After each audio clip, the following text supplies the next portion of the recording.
हे धरणीची आन तुला जीवाचं रान कर तू। नमस्कार, मी मनोहर पांडुरंग वागेसकर, सुरडी गावचा उपसरपंच। आपल्या श्रीगोंदा तालुक्याचे लाडके आमदार माननीय बबनराव भिकाजी पाचपुते दादा। तसं पाहायला गेलं तर दादांचं आमच्या गावावर खूप पूर्वीपासूनच प्रेम आहे आणि दादांचे काही सहकारी शालेय याच्यामध्ये असताना बरोबरचे आमच्या गावचेच आहेत। सर्वात प्रथम आमच्या गावाला दादांनी 10 वर्षापूर्वी सुरडी गाव ते फटाकडे वस्ती असं 1.5 किलोमीटरचा रस्ता 10 वर्षापूर्वी त्यांच्या माध्यमातून भेटला होता आमदार असताना। त्यानंतर आम्हाला तिथून पुढच्या काळामध्ये आमची जी दलित वस्ती आहे त्या दलित वस्तीला फ्लेम ब्लॉक बसवण्यासाठी 10 लाख रुपयाचा निधी दादांकडून आम्हाला मिळाला। घारगाव, गोटवी, सुरोडी ते भानगाव अशा 13 किलोमीटरचा रस्ता हा बऱ्याचशा दिवसापासून एक खराब अवस्थेत होता।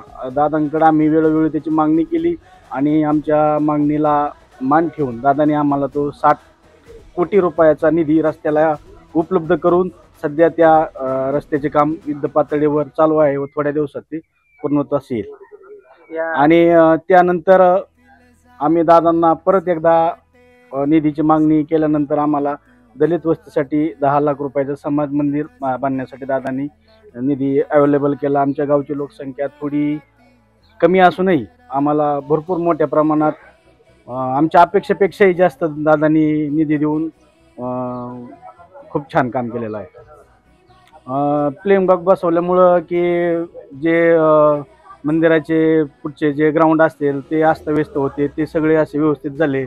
त्याच्यानंतर आमच्या गावात पाण्याची प्रामुख्याने मोठी हे होती अडचण होती। त्यासाठी आम्हाला दादांनी 51 कोटी रुपयाची 51 लाख रुपयाची नळ योजना मंजूर करून दिली। आता त्या माध्यमातून सगळ्यांच्या घरोघरी नळाचे पाणी जाईल आणि सगळ्यांना त्याचा खूप मोठा आनंदच होईल। दादा तसे व्यक्तिमत्व खूप छान आहे। त्यांना वारकरी संप्रदायाचा बी आवड आहे। दादांबरोबर बोलायला गेलं तरी दादांपाशी कुणी सर्वसाधारण व्यक्ती गेला आणि मोठा गेला तरी सर्वांना सारखीच ते प्रमाणात तुल्य देतात आणि असा खूप छान आमदार आपल्याला परत लाभावेत अशी मी अपेक्षा करतो।